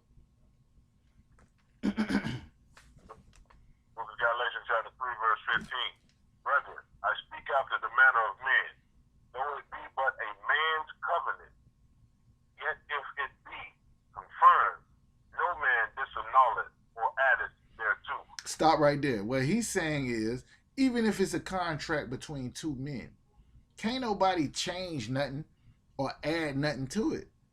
This is an agreement between me and Kawan, right? In the court of law, can I make an agreement with Kawan and then go back behind it when Kawan ain't there and say, change this right here? Instead of the 10% that I'm supposed to get, I say I'm supposed to get 18%. Is that going to hold up in court? La. He's saying even if it's a covenant between men, you can't change it or add nothing to it. Keep going. Okay. Verse 16. Now to Abraham and his seed were the promises made. To everybody. Now to Abraham and his seed were the promises made. The promises wasn't made to nobody but Abraham and his seed. Who was his seed? Isaac. Who was his seed? Jacob. Right? You don't believe me? Go to Romans chapter 9. It'll break that down. He had other sons. He had Ishmael. He had other sons. But in Isaac through thy seed be called. Right? The covenant wasn't made to nobody but Abraham and his seed. How you going to add somebody to it? Now, keep in mind, this is in Galatians, the New Testament. Keep going up. Okay, sir. The middle of verse 16. He saith not, and to seeds as of many, but as of one, and to thy seed, which is Mashiach. Keep going. And this I say, that the covenant that was conferred before the power in the Mashiach, the law, which was 430 years after, cannot disannul, that it should be, that it should make the promise of non-effect. The promise still stands to the same people to this day. Same people to this day. Just to go back to what we went at, give me 1 Corinthians 12:1 real quick. Somebody other than Kawan. Officer Kawan.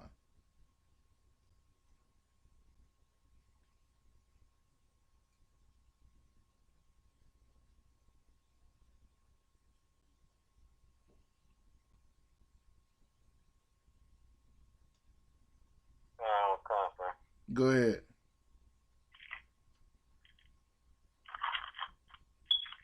This is the book of 1 Corinthians chapter 12, verse 1. Now concerning spiritual gifts, brethren, I would not have you ignorant. Ye know that ye were Gentiles, carried away unto these dumb idols, even as ye were led. Give me Ephesians 2:11.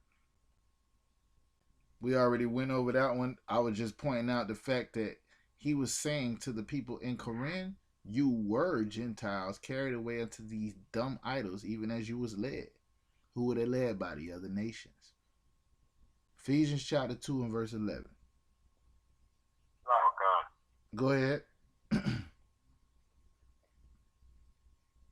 chapter 2, verse 11. Wherefore, remember that ye being in the past Gentiles in the flesh, who are called uncircumcision by that which is called the uncircumcision in the flesh made by hand. Here it is right here. Right? This is the difference. You had people that were circumcised on the 8th day. You had people that were not. Wherefore, remember that you being in time past, you was Gentiles in the flesh, because you was not circumcised on the 8th day. And you was called uncircumcision by those people who were called circumcision. Right? Because they was made, because they had their flesh circumcised by men's hands. 2 Maccabee chapter 6, verse 6. Somebody give me that one. What we doing now is showing how we got to the point where there's a big confusion about who Paul was talking to. It shouldn't be no confusion. It's right here. It's right here. Them that were this text for this cause, he's the mediator of the New Testament, that by means of death he redeemed the transgressions that were under the Old Testament or the First Testament. We've already came to the conclusion that the First Testament was only Israelites. Somebody got it? 2 Maccabees chapter 6. I think it's verse 6. What does it say? Neither was it lawful for a man to keep Sabbath days or ancient feasts, or to profess himself at all to be a Jew. There was a time up under the Greeks where you couldn't even say you was a Jew. You got to be American. You can't say you a Jew now. Ask Nick Cannon. That's low quality information. Galatians chapter 4, verse 4. Somebody get it for me. This is why it's all it is, because people don't do the history on it. They don't know about the diaspora. They don't know about the Hellenists, the Hellenist Jews who made Greek their tongue. Somebody give me that in the Zondervan Bible Dictionary. So they just automatically say, well, you know, after Christ died, everybody can be saved. Paul wasn't never talking to them. Whoever got that Galatians, when you get it, go ahead and roll out with it. God said, the book of Galatians chapter 4, verse 4. But when the fullness of the time was come, the Most High sent forth his Son, made of a woman, made under the law. Wait a minute. Hold on. This contradicts everything.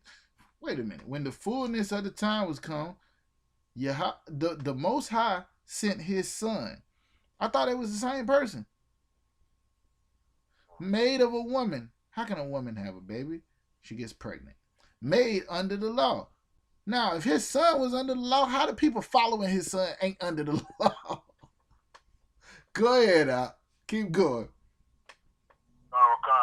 To redeem them that were under the law, that we might receive the adoption of sons. That we might be able to be called Yashar, meaning princes of the power, Allah, the sons of God. That we might receive the adoption back into the Lord's family to be his people. Keep going. Son of God, sir. And because ye are sons, the Most High hath sent forth the Spirit of his Son into your hearts, crying, Abba, Father. Why that word Abba there? Is that word Greek? That word ain't Greek. He's talking to the people in Galatians. He's talking to Israelites. He's talking to Israelites.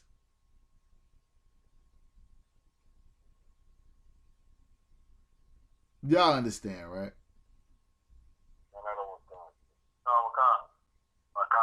Anybody got any questions on this? Any scriptures? Yeah, go ahead. Go ahead. 1 second. Who got the question? No, I was saying the same thing. What, you got Hellenist? But the brother got it. Go ahead, priest.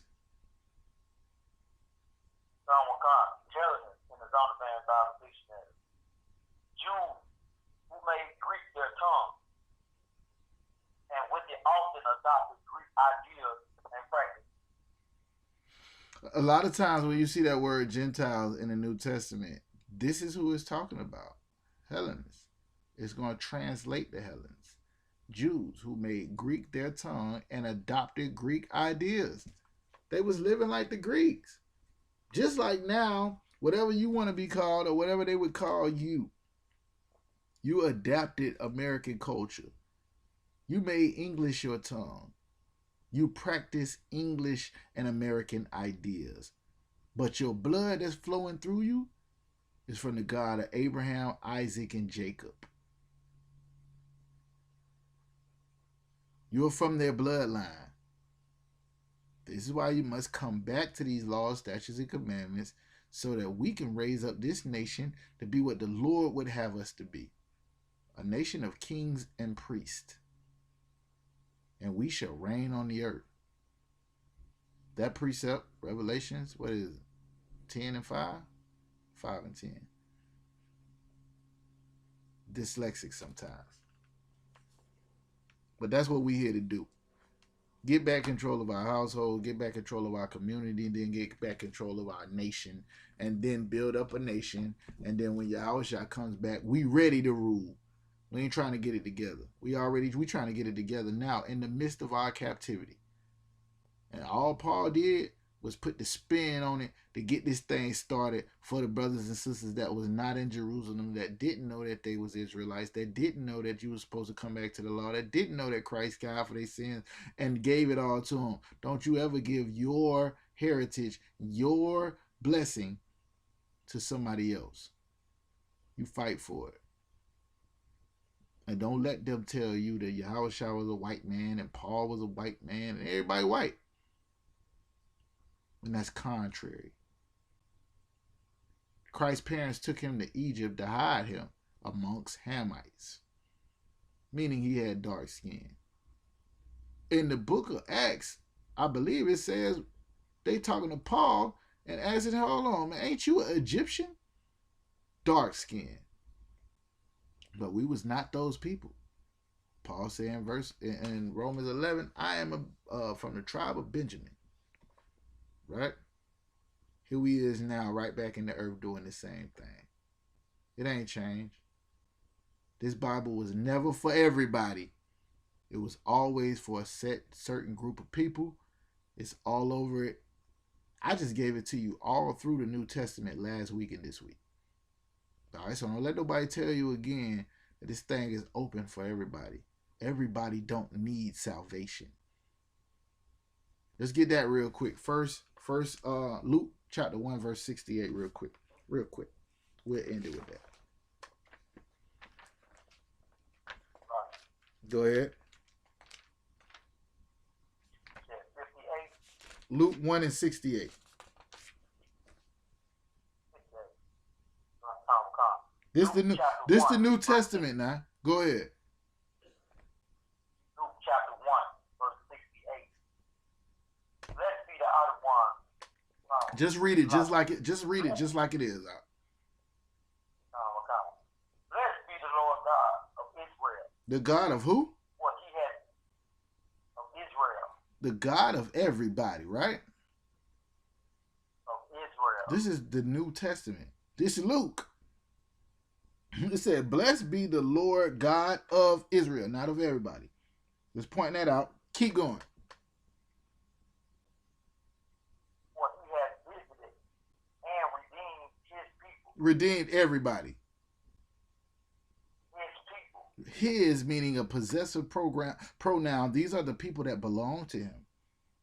Who are the people that belong to him? You already know. Keep going.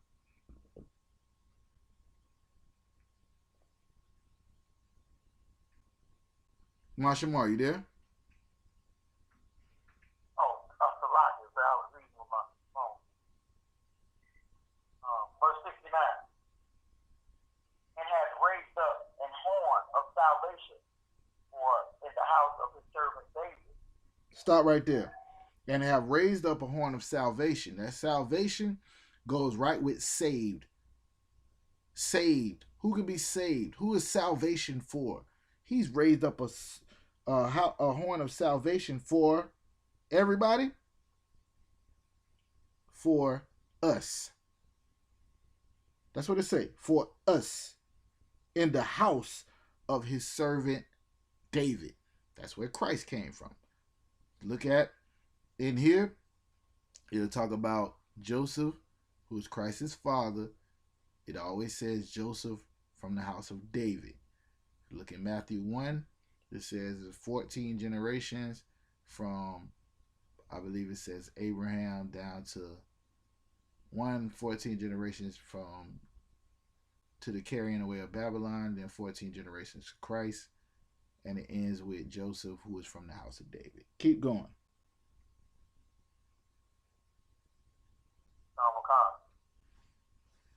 As he spake by the mouth of his body, as he spake by the mouth of his holy prophets, which have been since the world began. Ever since Israel been in existence, he spoke to us through the prophets and told us about what was going to happen to us, what was going to befall us, and then when we broke his laws, he sent the word through the prophets of how he would redeem us. And this is what I believe Zechariah is talking about right now. Keep going. That we should be saved from our enemies. That we should be saved from our enemies. Now hold on. He talking about salvation. He talking about being saved from our enemies. What they told you salvation was? You being saved from your sins. It's the New Testament. Huh? So when somebody talks about being saved, this is the particular thing they talk about being saved. What is salvation? Right? What is salvation? Being saved, right? Yeah, being saved. Come. All right, so if you get saved, can you sin?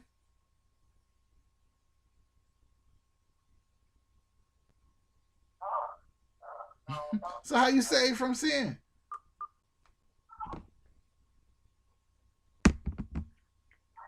That was part of the question, because if I saved from your enemies. The point is, we're supposed to be ruling the earth, but because of sin, we don't. Who's saved, Mashamar? Who's saved?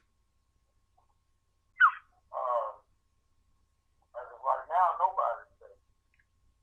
Why?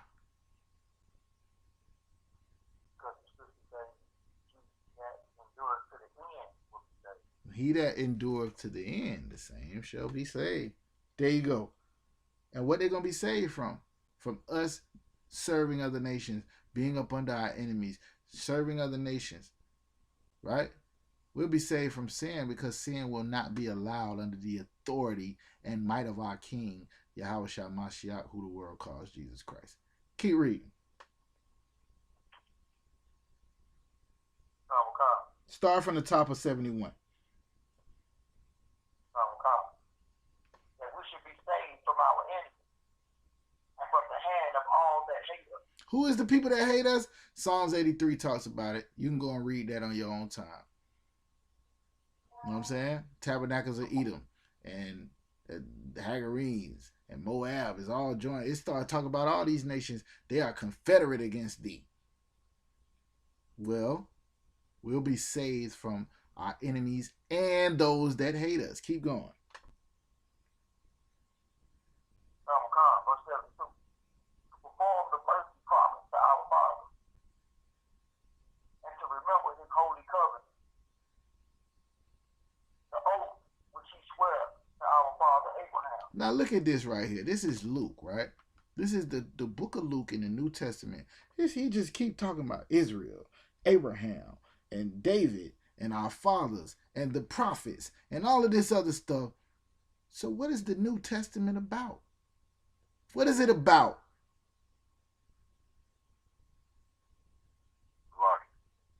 Go ahead.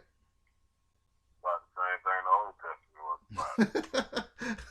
about. Yeah, you're right. But here's the go ahead. The salvation of Israel. Christ said, I am not sent but to the lost sheep of the house of Israel, out his own mouth. Now you gonna tell me Paul going to try to save somebody else when he was hit across the head by Christ and told to go and get these people? No, you don't know the Bible. You don't understand it. But y'all, it was revealed to y'all. Now y'all understand it. The Lord allowed y'all to be in this class to understand it, just like he allowed me to be in the class to learn these same precepts. Go ahead, Uriah. I was just going to say, but according to the Christian church, the commandments are done away with. Yeah, but you going off into something totally different, though. Yeah, you understand. Yeah, I understand where you coming from with that. I was going to bring out some of that anyway, because the whole topic was y'all got Paul messed up. First of all, if y'all think he a white man. First of all, if y'all think he was teaching that the law was done away with. Third of all, if y'all think he was teaching any other nation. Paul was an Israelite. He taught Israelites, and he taught them to come back to the law, statutes, and commandments and serve the Most High. Now think about this. Paul was keeping the law, statutes, and commandments before he was in the truth, because he was a Pharisee and his father was a Pharisee. Paul knew the law better than any fake Israelite that says they don't believe in Paul. He kept the law better than any fake Israelite that says they don't believe in the New Testament.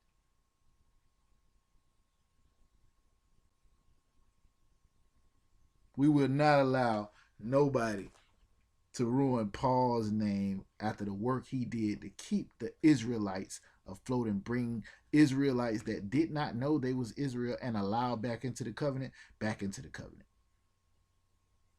bottom line of this is, stop lying on Paul. You don't know him. Everybody understand?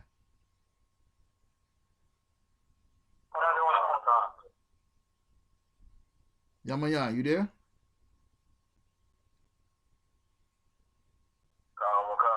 With that, I pass the class over to Precinct Officer Yamayan. Like you. Go ahead. I just had a quick question out of line I had from earlier. I just wanted to break down on Exodus 14 and 14. It is being used along with the Most High demand of war. That's why I just really wanted to break down on it. Were you in class earlier when I asked if there any other questions? That was right when I got into class. That's why I kind of held off on it. There was a time for you to ask questions if you had any questions. I'm gonna answer the question, right? Here's the thing: in the future, if you are in class, that's fine. You to say, "Oh, I wasn't in, I was late, whatever, something happened, whatever the case may be." Then I understand why you're asking the question after we get out of our topic. Exodus chapter 14, verse 14. Go ahead and read it. Your question is, you said, does this go with the Lord as a man of war? And just really wanting to break down on it. All right. Go to verse 13.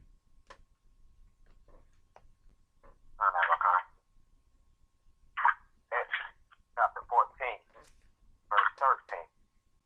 And Moses said unto the people, hear ye not, and still, and speak the salvation of the Most High, which he will show to you today.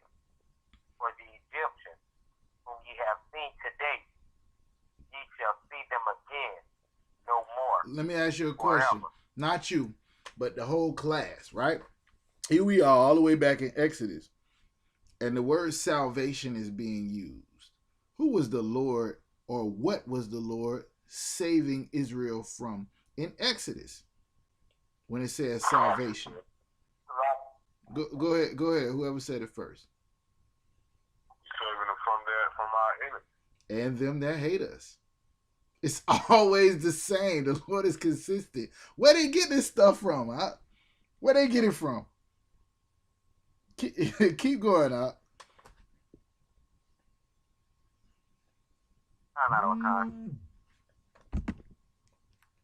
Ye shall see them again no more forever.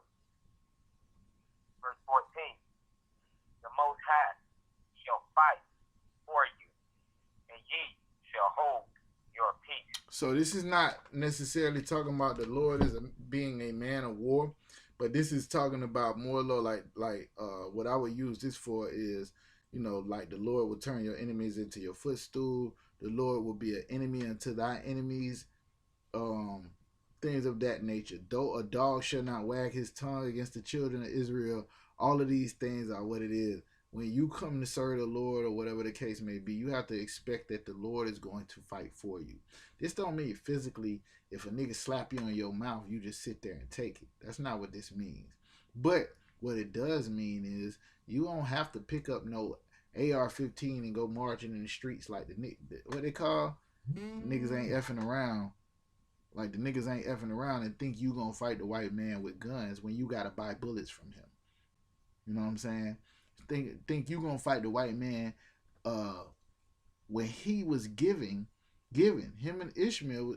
Well, I don't know, Esau might not have been given that, but Ishmael was blessed with the sword, right? Was that Ishmael?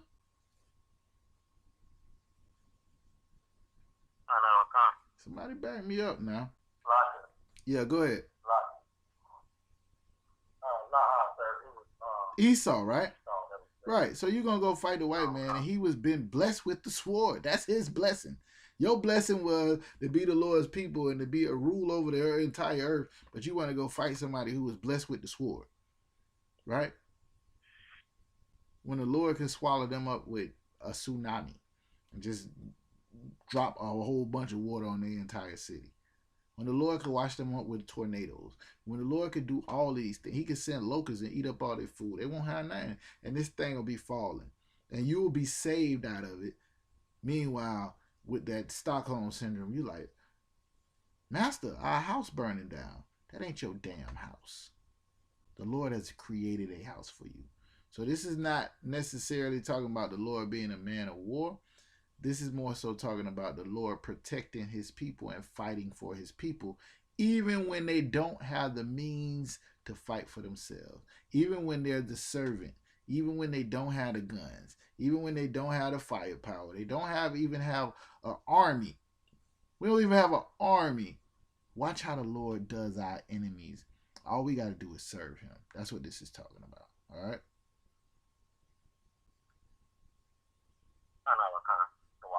All right, any other questions?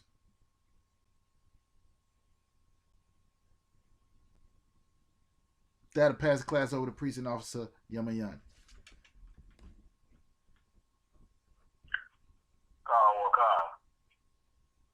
I.S.U.P.K security announcements. The I.S.U.P.K started at 1 West 125th Street, Harlem, New York. Rules for new brothers and sisters. When a new brother or sister comes to the school, they are off limits for 6 months. They are to be saluted only. They are here to share themselves with the world, and if they need transportation, the teacher will arrange it. After 6 months, if the brother or sister has an interest